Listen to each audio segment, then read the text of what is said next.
Now, a seismic shift in global alliances is unfolding rapidly as President Trump rewrites diplomatic playbook. With old enemies becoming new friends and trusted allies left reeling, the Western world is facing its greatest test since the Cold War.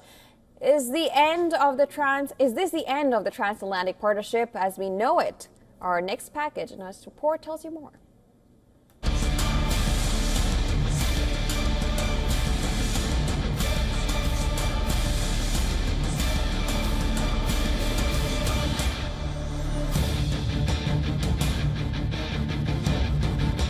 For 3 years, Ukraine fought against Russian aggression. It enjoyed the overwhelming support of the White House. Hundreds of billions of dollars worth of weapons flew into Ukraine, enabling the country to stop the advance of a much stronger Russian military. But today, things have changed dramatically.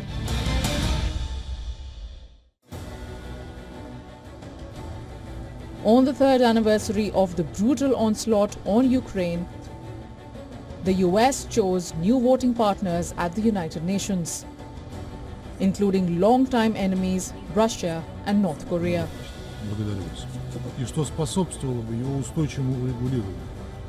As US President Donald Trump stakes out a new position on the Ukraine war, ending the thaw with Russia, a European-backed text marking the conflict's third anniversary won 93 votes for and 18 votes against, with 65 abstentions.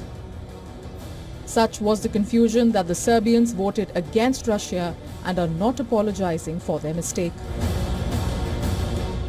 The longer it continues, the drama at UN headquarters better reflected the gaping new transatlantic rift than the scenes at the White House as Donald Trump and his French counterpart Emmanuel Macron clasped hands and ladled out mutual flattery.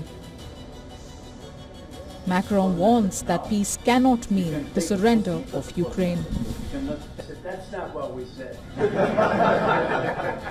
He's a smart customer, I will tell you. We want a quick deal, but not a fragile one. And the fact that the Europeans are ready to commit to providing their response to these security guarantees, and that the American message is now clear that the United States of America, as an ally, is ready to provide support and solidarity to this approach, is a turning point for me. Trump made no comments about Macron's summary of the discussion, but asserts that Europe must bear the burden of its own security. I'm also pleased that President Macron agrees that the cost and burden of securing the peace must be borne by the nations of Europe, not alone by the United States. And Europe must take that central role in assuring long-term security of Ukraine, which they want to do. Europe is wary about Trump's mind-boggling turn towards Putin.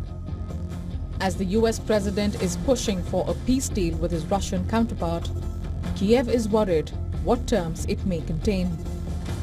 Beyond Ukraine, their decisions threaten the entire European security structure. Bureau Report, WION World is One.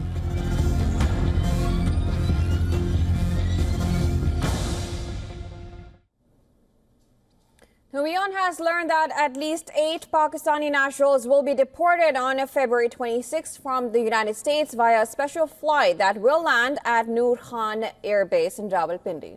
This will be the first direct deportation flight from the U.S. to Pakistan, which will be carrying illegal migrants. The United States administration has sent about 10 names for verification of nationality to the Pakistani authorities, out of which 8 are verified.